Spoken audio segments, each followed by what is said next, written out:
Students, मेरा नाम मृत्युंजय कुमार ओझा है और मैं आज से आप लोगों को पॉलिटिकल साइंस पढ़ाऊंगा। मैं आज से होम ट्यूटर्स के साथ जुड़ रहा हूं और मैं अपनी सारी वीडियोस होम ट्यूटर्स के साथ ही अपलोड करूंगा, तो आप पॉलिटिकल साइंस को ध्यान से देख सकते हैं। देखिए, पॉलिटिकल साइंस यानी कि पॉलिटिकल जो एक वर्ड है ये कहाँ से निकला। पॉलिटिकल वर्ड पॉलिटी से निकला, जिसका मतलब है शहर, सिटी। यानी कि हम किसी भी शहर के रख रखाव को किस तरीके से मैनेज करते हैं, इस पॉलिटी वर्ड का मतलब यही है। तो हम बात करेंगे यहाँ पे इंडियन पॉलिटिक्स की। तो इंडियन पॉलिटिक्स में यूँ तो बहुत सारे चैप्टर्स हैं, बट मैं आपको वो चैप्टर समझाने की कोशिश करूँगा जो कि आपको इजीली पहले समझ में आ जाए। यानी कि आपका अगर बेस अगर क्लियर हो जाता है तो आप सारे के सारे सब्जेक्ट्स को चैप्टर्स को इजीली पढ़ सकते हैं। तो मैं आपको आज पढ़ाऊँगा इंडियन मशीनरी, यानी कॉन्स्टिट्यूशनल मशीनरी। तो देखिए, कॉन्स्टिट्यूशनल मशीनरी क्या होता है।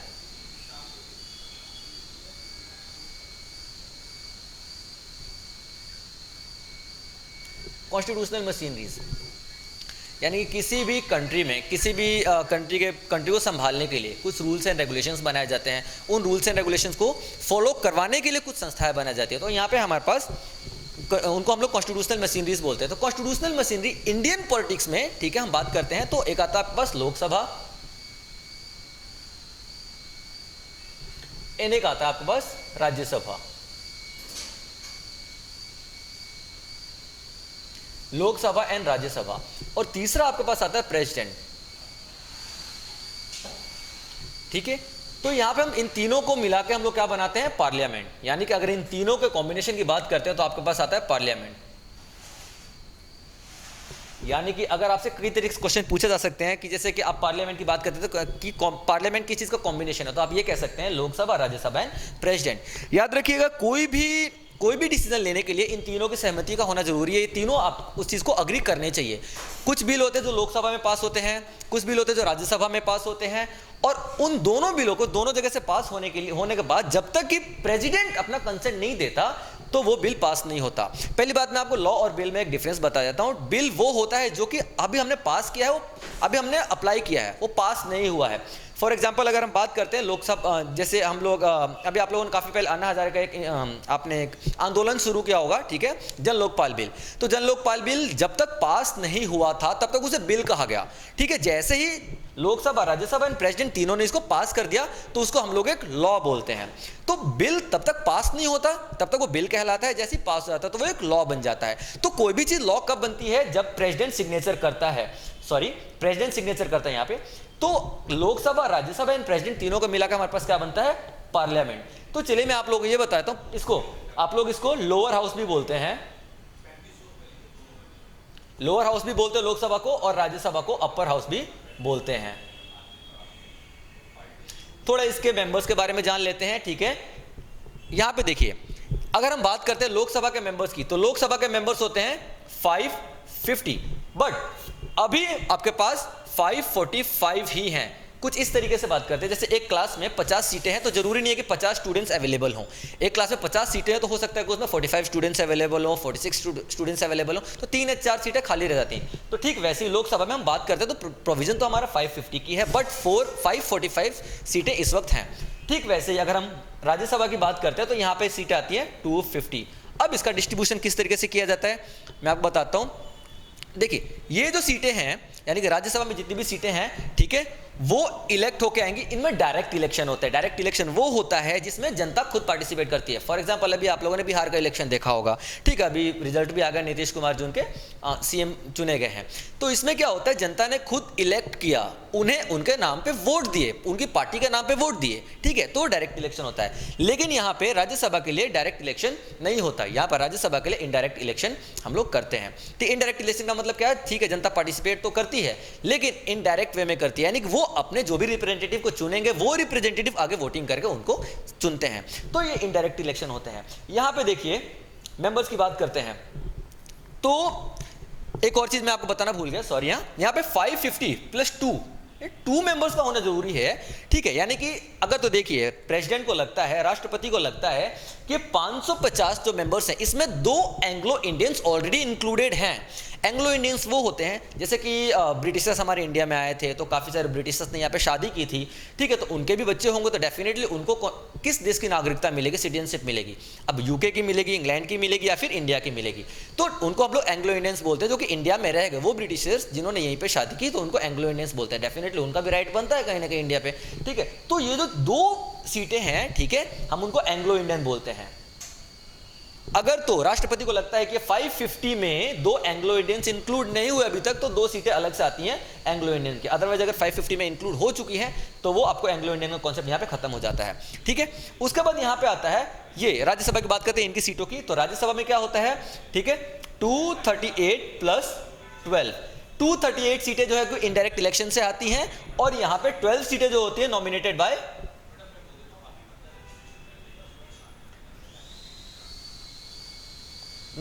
प्रेसिडेंट, यानी कि जो 12 सीटें हैं ये प्रेसिडेंट नॉमिनेट करता है अपनी मर्जी से, अपनी इच्छा से। फॉर एग्जांपल आप लोगों ने सुना होगा कि जया बच्चन हो गई, शत्रुघ्न सिन्हा हो गए, रेखा जी हो गई, ये फिल्मी सितारे हैं, सचिन तेंदुलकर हो गए, ठीक है। ये लोग, इन लोगों ने इलेक्शन में कभी पार्टिसिपेट नहीं किया। नवजोत सिंह सिद्धू का नाम आप लोगों ने सुना होगा, जो कपिल शर्मा के शो में आते हैं वो, ठीक है। तो इन लोगों ने कभी भी इलेक्शन में पार्टिसिपेट नहीं किया, लेकिन इनको राष्ट्रपति ने नॉमिनेट किया ताकि राज्यसभा के मेंबर्स बन सकें। अब देखिए दोनों, ये देखिए इसमें इसको अपर हाउस क्यों कहा जाता है, इसकी एक वजह है। कई बार क्या होता है कि घर में बड़े फैसले जो भी दो हो सकता है, आप लोगों के पिताजी बड़े फैसले लेते हो, लेकिन वो दादाजी की सहमति के बिना वो सारे फैसले नहीं ले सकते। तो अपर हाउस में जितने भी बुजुर्ग लोग हैं, बुजुर्ग यानी कि जितने भी एक्सपीरियंस लोग हैं, उनको भेजा जाता है। हर एक स्टेट अपने कुछ members according to the rules and regulations यहाँ पे अपर हाउस में भेजेगी, ठीक है। तो वो एक्सपीरियंस लोग होते हैं जो कि किसी ना किसी बिल पे, जो भी बिल पास होगा लोकसभा की तरफ से, उस पर डिस्कशन करेंगे, डिबेट करेंगे और अपना कंक्लूजन देंगे, ठीक है। तो ये आपके पास लोकसभा है और आपके पास राज्यसभा के कॉन्सेप्ट आते हैं। अब एक और बात करते हैं, नॉमिनेटेड बाय प्रेसिडेंट, ये किस किस फील्ड से हो सकते हैं। तो एंटरटेनमेंट की फील्ड से हो सकते हैं, स्पोर्ट्स की फील्ड से हो सकते हैं, जैसे क्रिकेट वगैरह की बात कर सकते हैं, साइंस की फील्ड से हो सकते हैं, ठीक है। अब हर तरह के फील्ड से हो सकते हैं, साइंस की फील्ड से, मेडिसिन की फील्ड से हो सकते हैं। ये अलग अलग फील्ड्स यहाँ पे आती हैं जो कि सोसाइटी के लिए बेनिफिशियल है। वो सारे फील्ड से यहाँ पे 12 मेंबर्स नॉमिनेट किए जाते हैं। मैं आपको एग्जांपल के तौर पर बता चुका हूँ, रेखा जी हैं, शत्रुघ्न सिन्हा है, नवजोत सिंह सिद्धू हैं, ठीक है, सचिन तेंदुलकर हैं, ये सारे लोग प्रेसिडेंट से नॉमिनेटेड हैं। प्रेसिडेंट इनको नॉमिनेट किया है ताकि ये लोग आके राज्यसभा में बैठ सकें। तो लोकसभा एंड राज्यसभा की हम बात करते हैं, तो ये हमारे पास मशीनरीज की बात करते हैं, तो लोकसभा, राज्यसभा और राष्ट्रपति।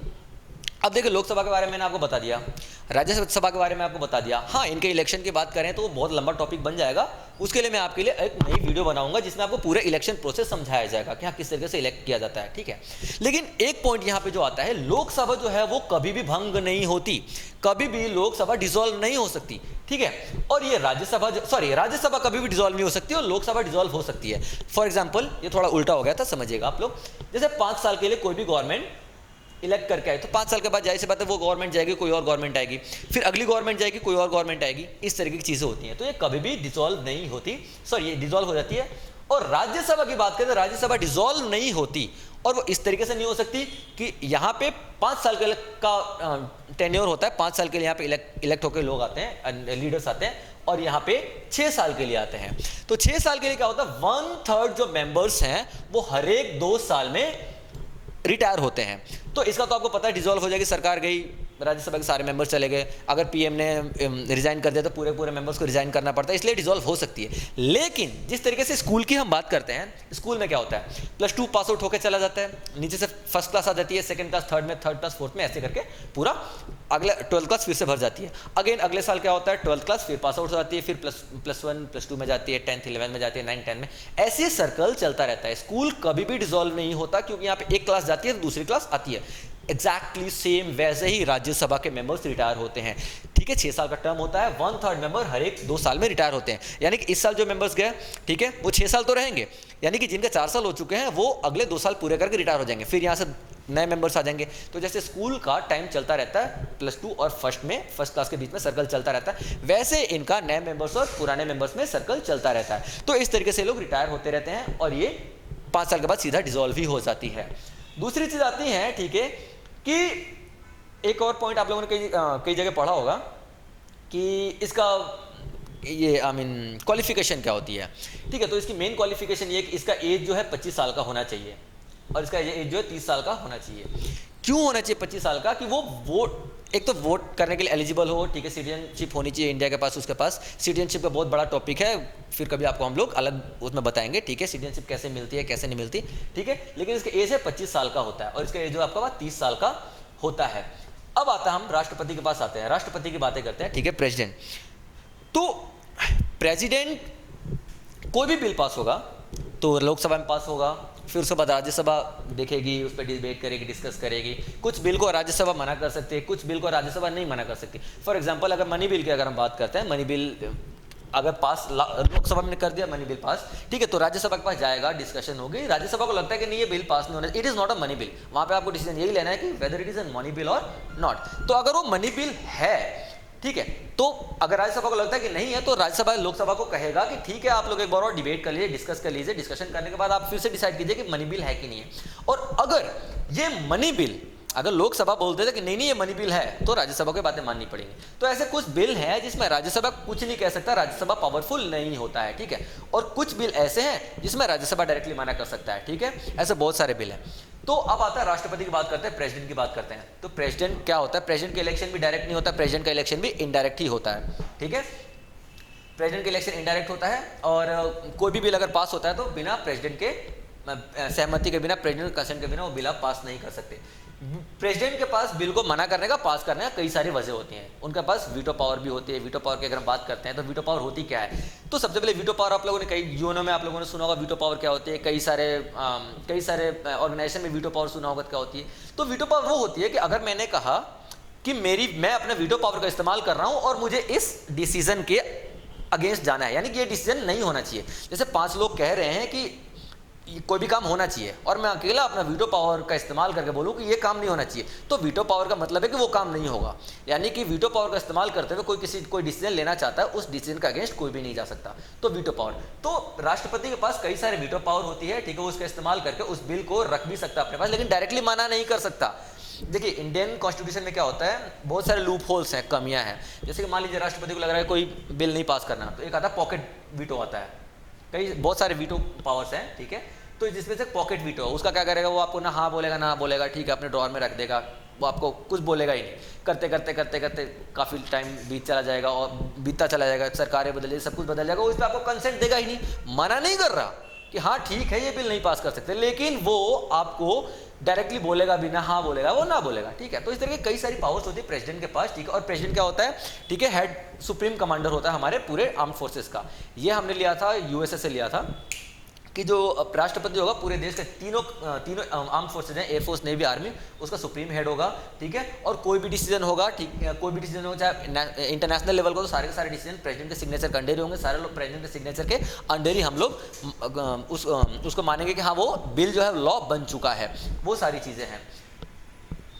अभी तो इसमें आपको बाकी सारी वीडियोस में आपको हम अलग लोकसभा के बारे में अलग चीज़ें बताएंगे, राज्यसभा के बारे में अलग चीज़ें बताएंगे, ठीक है, बहुत सारे बड़ा टॉपिक होने वाला है। लेकिन अभी आप लोगों को मशीनरी के बारे में तीनों मशीनरी की जो बेसिक चीज़ें मैं आपको बता चुका हूँ। Thank you.